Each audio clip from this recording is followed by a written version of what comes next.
If the bunker household had a mission statement, it would probably read, "No change goes unchallenged, and no conversation ends quietly."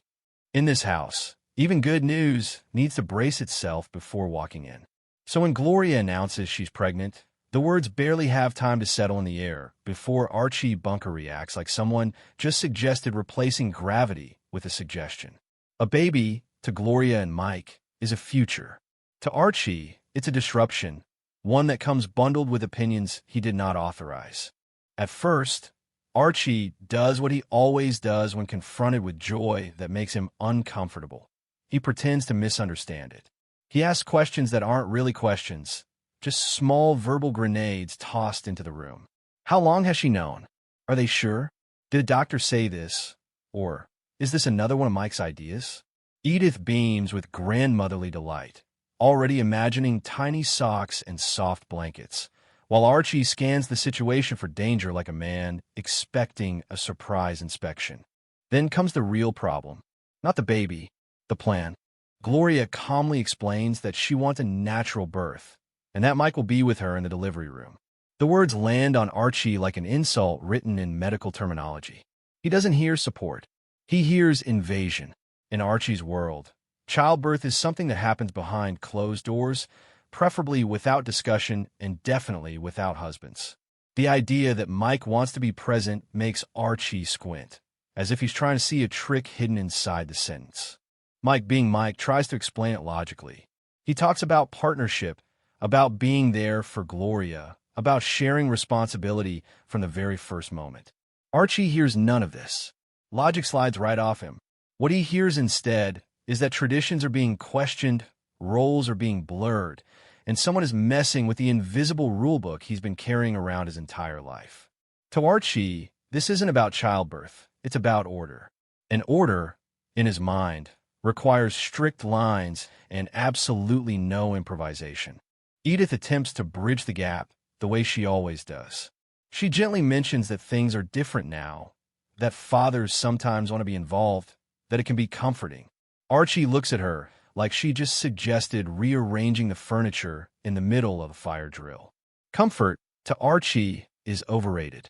He grew up in a world where discomfort was considered character building. Gloria doesn't retreat. Pregnancy has given her a new kind of steadiness, and she speaks with quiet confidence. This is her body. This is her experience. This is how she wants it. Mike backs her up without raising his voice, which somehow makes Archie even angrier. Archie prefers shouting. Shouting feels honest. Calm disagreement feels suspicious.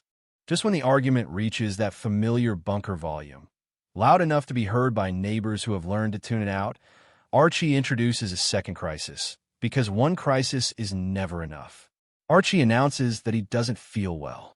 Not a little off, not tired, but seriously unwell. He describes vague symptoms with dramatic precision, connecting dots that don't exist, building a case for his own doom. In Archie's mind, this is no coincidence. Of course he gets sick right now. Of course his body chooses this moment to betray him. Life, to Archie, is always conspiring. Edith suggests calling the doctor, because that's what normal people do. Archie agrees in theory, but immediately grows irritated by the process. The answering service confuses him. The recorded voice annoys him. He treats the phone like it's personally responsible for his discomfort. Edith carefully leaves a message, apologizing politely to the machine, repeating the address, her voice gentle and hopeful. Archie listens and scoffs. To him, waiting is weakness. Deciding he cannot possibly wait, Archie storms off to a clinic. The clinic represents everything he distrusts: modern systems, shared spaces, rules that apply equally to everyone. He walks in expecting immediate attention and is greeted instead by a waiting line. Archie reacts as if the line has insulted his ancestors. He announces his condition loudly, hoping volume will upgrade his position. The staff remains calm, unimpressed, and unmoved. This infuriates Archie more than anything else. He's being treated like everyone else. When he finally sees a doctor, Archie unleashes his entire theory. He explains how he was near someone, how something happened, how he's sure it's serious. He speaks with the confidence of a man who believes certainty can substitute for evidence. The doctor listens patiently, examines him, and delivers the worst possible verdict for Archie. There's nothing seriously wrong. No dramatic illness. No emergency. Just anxiety, stress, and a body reacting to fear. Archie does not find this reassuring. In fact, he finds it insulting. If he's not sick, then what has all this worry been for? Archie wants his panic to be justified. He wants the world to confirm that his fear was correct. Being told he's fine feels like being told his feelings were inconvenient. Back at home, the pregnancy debate resumes, now layered with Archie's wounded pride. He brings up religion, tradition, the way things are supposed to be, using them like shields against a future he doesn't recognize. Gloria asks thoughtful questions that Archie doesn't want to answer. Why should something natural be hidden? Why shouldn't a husband support his wife? Why does change automatically mean something bad? Archie responds the only way he knows how, with jokes that sound like jokes, but function like walls. He mocks the idea of modern fathers, turning vulnerability into punchlines. Humor, for Archie, is armor. If he laughs at something, he doesn't have to admit it scares him. And that's the truth humming beneath all the noise. Everyone is afraid. Gloria is afraid of losing control over her own experience. Mike is afraid of being shut out. Edith is afraid of conflict tearing the family apart. And Archie is afraid that the world he understands is slipping away, one modern idea at a time. He just expresses that fear by yelling at it. The comedy comes from how exaggerated Archie's reactions are compared to the reality of what's happening. A baby is coming. A husband wants to be present.